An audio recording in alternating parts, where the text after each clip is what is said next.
Hey guys, welcome back to my YouTube channel. So it's my second time para mamasyal at matignan ulit ang tuktok ng katedral na to. Dito din kami namili ng ticket noon. Kaso nag-iba na sila ngayon. Sabi ng guard, nag-change location na ang bilihan ng tickets papunta sa rooftop. At dito mo makikita sa tickets kung saan mo mabibili ang mga tickets din ng mga museum dito sa Milan. So andito na nga tayo para bumili ng ticket. So eto na ang ating ticket worth 25 euro. Depende din sa price ng ticket na bibilhin mo.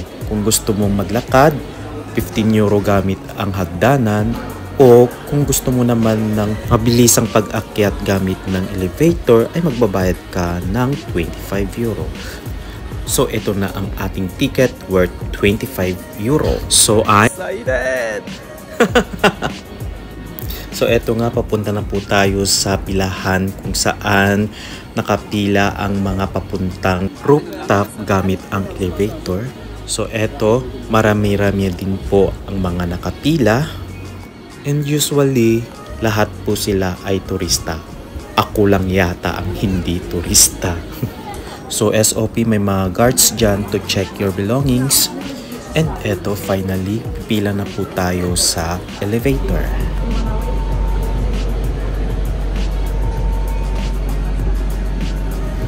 Eto na po tayo sa pinaka-exciting part ng pamamasyal po natin. So enjoy guys!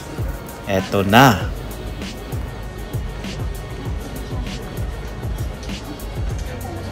So kanina ko pa napapansin yung babae sa may likuran ko na ayaw niyang makuhanan. So akala niya siguro sinasadya ko siya na kuhanan ng video.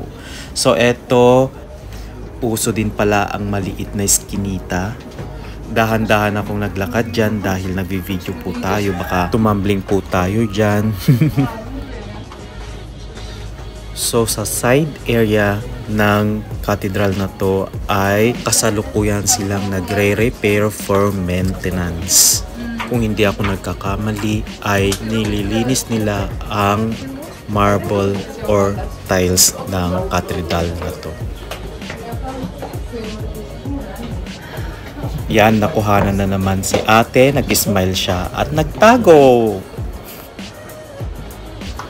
So eto na ang pinaka-exciting part kung saan mo makikita ang napaka-organized na pagkakagawa ng katedral na to. So kung titignan mo ay napaka-organized. Kaso nga lang, eto on maintenance po sila, kaya hindi mo makikita ang ganda sa baba ng areang ito. So kung makikita mo dun sa pinakataas, meron kang makikitang mga bakal doon. Yun po ay yung parte kung saan nila inilagay ang isang golden statue.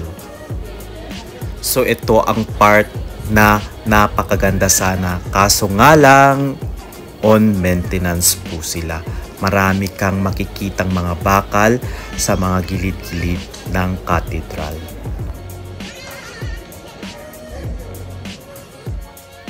So sa areang ito naman kung saan lahat ng mga turista ay nagsisikuhanan ng kani-kanilang mga pictures, ang iba ay naa-amazed sa pagkakagawa ng katedral na to. So ito sana ang part na to, ang napakagandang view ng katedral na to. Tamang-tama din ang init ng panahon. Hindi siya masyadong mainit. Kaya mapapansin mo may naka-gelay. So inayaan ko muna ang part na to na makaalis ang mga turista. At syempre, mandatory tayo ay magpipicture sa part na to.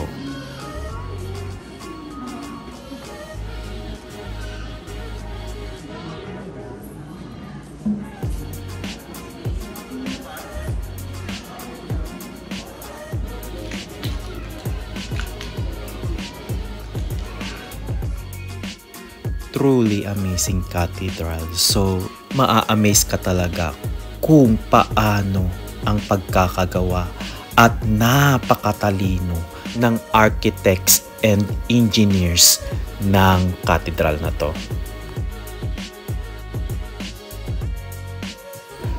So itong part na to, yung tinutukoy ko kanina na may isang golden statue. So kung mapapansin mo talaga doon sa taas na yon ay may isang 18 karat golden statue. Wow! Napakaganda talaga ang Duomo Cathedral na ito. Talaga nga namang dinadagsa ng mga turista.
Empfehlung wert.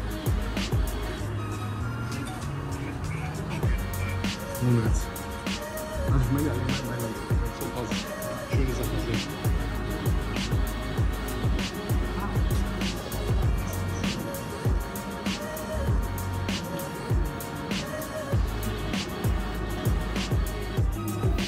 So, sa areang to naman ay papunta na po tayo sa pinaka-rooftop ng cathedral. Mapapansin mo ang isang hagdanan ulit papunta sa pinaka-rooftop ng cathedral na to. So, eto, kung mapapansin mo sa side ng view na to ay yung Emanuele di Milan. Ito yung Vittorio Emanuele di Milan, kung saan ka makakakita ng napakaraming luxury shops.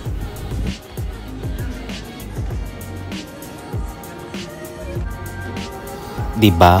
Napakaganda sa baba. So amazing, diba? Sulit na sulit din nga naman yung binayad mong 25 euro.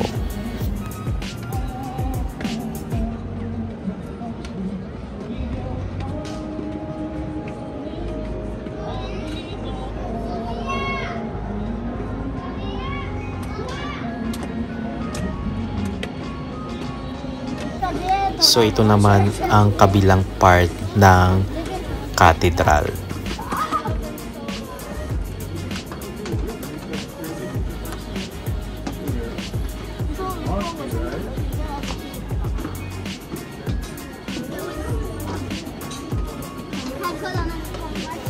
So andito na tayo sa pinaka-rooftop ng cathedral. Kung mapapansin mo, eto pa rin, on maintenance pa rin ang side ng ibang area ng cathedral. So, nagtambayan na ang mga pagod na turista. Nakaupo na sila sa may parting ito. So, itong parting ito ay makikita mo naman ang napakagandang side ng Milano.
So andito na tayo sa loob ng church at eto mamamangha ka talaga sa pagkakagawa ng church na ito.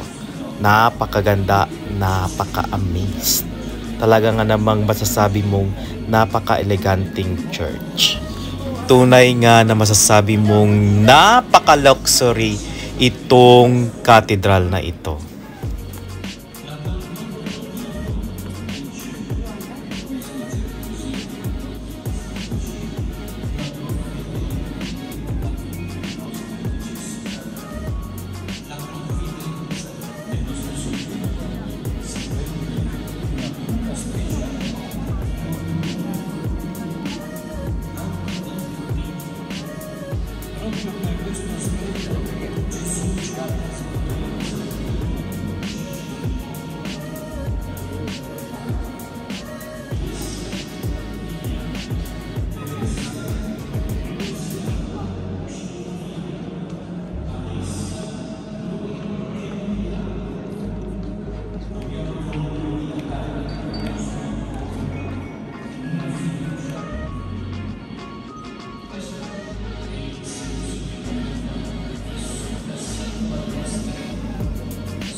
So ito po ang kabuuan ng cathedral na ito. Napakaganda, napaka-elegante at talagang namang masusulit mo ang iyong pamamasyal. So syempre, hindi tayo bababa ng walang magandang pictures. So eto ang ating mga kuhang pictures. So till next time guys, bye-bye!